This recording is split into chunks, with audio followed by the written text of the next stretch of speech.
4 அதாவது 4028 million hectare காடுகளால் சூழப்பட்டுள்ளது.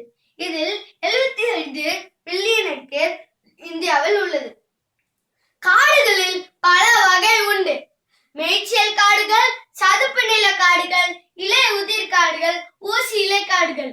காடுகளால் நமக்கு கிடைக்கும் எண்ணற்ற நன்மைகளை வார்த்தைகளால் கூற முடியாது. காடுகள் ஒரு நாட்டின் இயற்கை அரணாக இருக்கின்றன. பறவைகள், விலங்குகளுக்கு நிழல் தந்து அவற்றின் உறைவிடமாக திகழ்கின்றன. மண் அரிப்பை தடுக்கின்றன. மரங்களில் இருந்து மருந்துகள், காகிதம் போன்ற பல பொருட்கள் தயாரிக்கிறார்கள். மழை பொழிவின் காரணிகளாக திகழ்கின்றன. சுற்றுச்சூழல் மாசை தடுத்து நம் உயிர் வாழ தேவையான ஆக்சிஜனை தருகிறது. இவ்வாறு பல விதங்களில் நாம் வாழவும் நாடு நலம் பெறுவோம். உதவி வரும் காடுகளுக்கு நாம் என்ன செய்தோம்? மரத்தை வெட்டி காட்டழித்து வீடாக்கினோம். தொழிற்சாலைகள் அமைத்தோம்.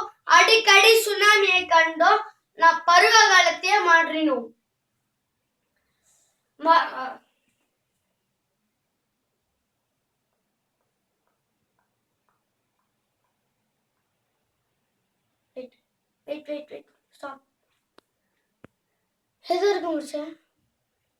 பருவ காலத்தை மாற்றினோம். மரம் வளர்க்க தவறினோம். எங்கும் நெகிழி, எதிலும் நெகிழி, அதாவது பிளாஸ்டிக். மறுசுழற்சி முறையை மறந்தோம். சில அரிய வகை உயிரினங்கள் இல்லாமலே போனது. உலகத்தை வெப்பமயமாக்கினோம்.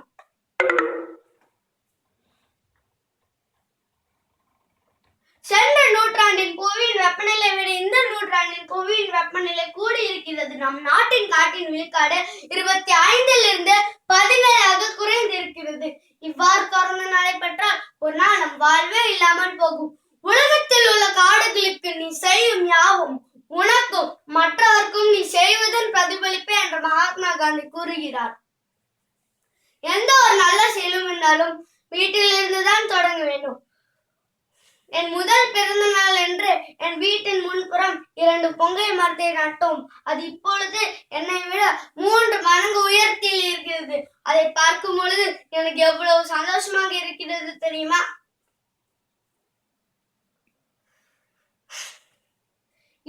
இந்நாள் வரை இருந்த நிலை போதும். ஏனென்றால் காடு வளம் பெற்றால்தான் நாடு நலம் பெறும். எனவே இளைய தலைமுறையாகி நாம் நம் பிறந்த நாளுகளுக்கு மற்றும் முக்கிய நிகழ்வுகளுக்கு மரம் நடுவோம் என உறுதி பூணுவோம். காடு வளர்ப்பதன் முக்கியத்துவத்தையும் வன பாதுகாப்பு சட்டத்தையும் விளம்பரப்படுத்துவோம்.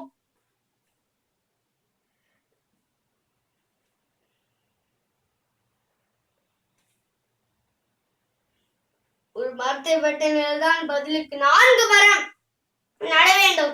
ஏனென்றால் ஒரு மரத்தை வெட்ட 10 நிமிடங்கள் தான் ஆகிறது. ஆனால் ஒரு மரத்தை வளர்க்க 10 வருடங்களுக்கு மேல் ஆகிறது.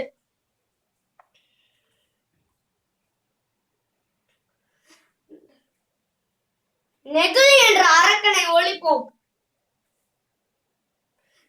நம் இன்று நடும் மரம் நமக்கு கனி தராவிடிலும் நம் பிள்ளைகளுக்காவது கனி தரட்டுமே. ஐக்கிய நாடுகள் சபை மார்ச் 21 ஒவ்வொரு வருடமும் மார்ச் 21ஆம் தேதியை அகில உலக வனநாள் தினமாக அனுசரிக்க ஊக்குவிக்கிறது. இவ்வாறு நாம் வாழ்ந்து நம்மை சார்ந்துள்ள உயிரினங்களையும் காத்து வருவோம். காத்து